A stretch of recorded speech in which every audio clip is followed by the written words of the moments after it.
All right, you had me in the speech and still, until you went after my state of Florida and said you're going to bury Florida and Ohio's going to be beating Florida. You had me up to that point because I'm pretty competitive. Tell us about what's going on. Look, I think it's a little friendly competition between our states is a good thing, Sean. That's what federalism was built on.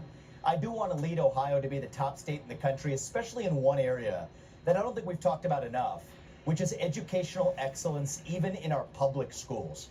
I want to make Ohio the first state in the country where we implement merit-based pay for teachers, principals, superintendents, so that the best teachers who should be paid more are actually paid more, but that comes at the expense of a lot of dead weight hanging around. I want to get the cell phones out of the classroom. I want to bring back early physical education. So educational excellence, I think, is a core theme, especially as it relates to the achievement of our kids, Sean, and that's something we talked about tonight. You know the #1 public schools in the country, you know what state it is, right?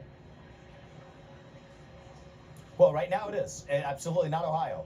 But I do think that we have Florida. to lead to the future we want to get to. And look, I think that take a look at the entire country. I mean, Donald Trump was elected in a decisive mandate. He's reviving our confidence in America. I think we need a leader here at home, Sean, who revives our conviction in Ohio. Donald Trump was the greatest president we've had in our 21st century. Now we need governors across the country who rise to that same occasion and lead at the state level. When you think about programs in healthcare or education, what they're doing to the federal bureaucracy is beautiful, but a lot of those programs are now going to move to the states and to the people.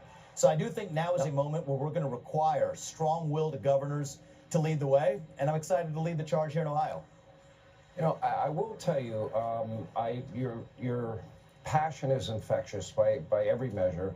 I will tell you, it is sad what has happened to the educational system in this country.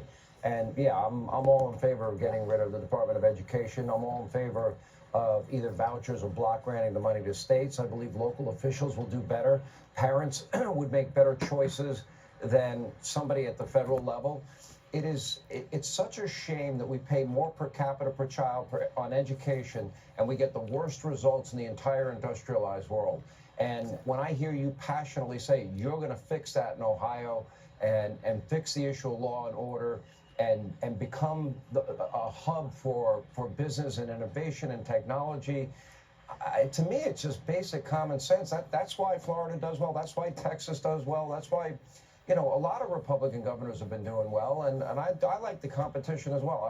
I want to see Ohio do well. I want every state to do well. Yeah. Exactly, and that's how our country works at its best, Sean. These are time-tested principles. Smaller government, put the money back in the pockets of the people who actually live here. Transparency for the taxpayer. I want everybody in Ohio to see how their money is actually being spent, from the state level to the local level, to bring sunlight as the best disinfectant. And I just think that we live in a special moment in our country. I'm as optimistic as I've ever been for our future now with President Trump in office. But we've got to take that agenda now to the next level. We've got to carry that forward to the future. Shutting down the Department of Education is a great first step, but then we have to stand for the achievement and education of our students in math, where 75% of eighth graders aren't proficient in math according to international standards. There's kids in other countries where English isn't even their first language, doing better on English proficiency than our own kids here. That's unacceptable to me, Sean, as an Ohioan, as an American, as a parent. But the good news is we're going to step up and actually fix it. I don't want to just curse the darkness. We're actually going to drive that positive change through action in our state. And I believe our country's best days are ahead of us.